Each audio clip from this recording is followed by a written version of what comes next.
you started doing sub work. At what point did you transition into selling, running your own jobs? I mean, at the beginning I was trying, but my priorities weren't particularly perfect. I didn't have the finances, and back then it wasn't like it, all the SEO and all the stuff. I mean, it was still a thing, but it wasn't really a thing. What I used to do is like, I would just, I heard of somebody locally that was my age that started their own business, and they just invested heavily into Angie's List. They built a nice website, invested heavily into Angie's List, and now he's doing all this work.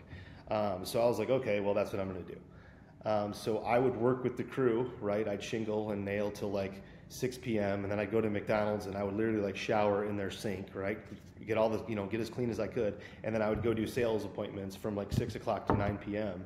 And then at the beginning, I could keep my crew busy for a week, and then I would sub for 3 weeks, right? And then a month later, I would keep my crew busy for 2 weeks and then sub for 2 weeks.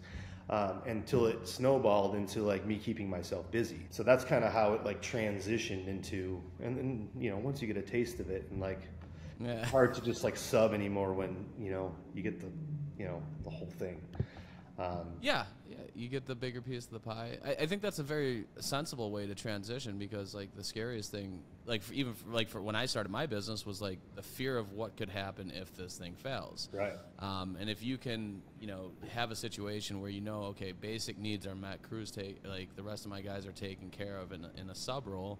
Yep. And then you can, put it like grind, right? Put in those extra hours, fucking bird bath at McDonald's, get cleaned up, run some sales. Dude, you gotta do what you gotta do, man. I know another contractor, Austin Fricker, he's out of Tulsa, a similar story. He was working for another company and then kind of moonlighted doing the sales and things, and it makes a lot of sense. And I'm glad that you did it, man. So then you've come a long way. It's incredible. I mean, it really is. It's cool. It's funny too when you like, I'm 38 now, and it's like when I tell these stories, it's like, did they even exist, or am I just like making this shit up in my head? Does this ever happen? But it's crazy how like long the days are and how short the years are, right? It goes by so fast. And it's like, oh yeah, this year's 10 years in business. It's like, wow, that's pretty cool. Well, throughout that 10-year journey, because I know there's, everyone hears like the statistic, X amount of percentage of roofers or contractors go out of business in the first 3 years.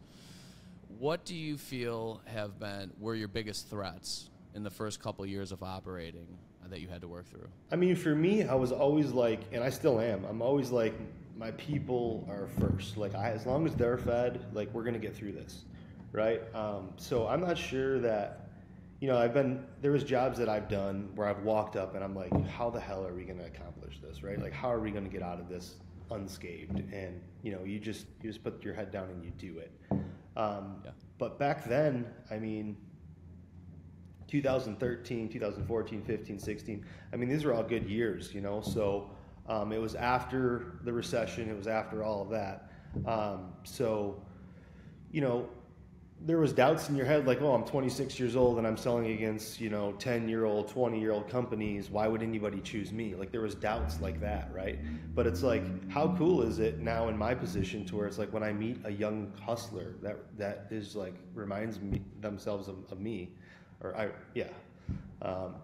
how cool is it to like give them the work when it's like, dude, they're going to be around forever. And that's the same thing, like, why is the king of the jungle the king? Like, do you want to go with the king of the jungle, or would you rather go with the guy that's like grinding his ass off to get to the top, right? Or,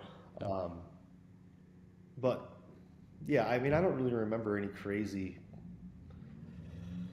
hurdles that I had to jump besides like, being disciplined and keeping my shit together. But I've always, when you have nothing and you get a little something, it's like, I'm like a, eagle protecting my eggs. I'm not trying to just like go and like, buy Teslas and shit like that, so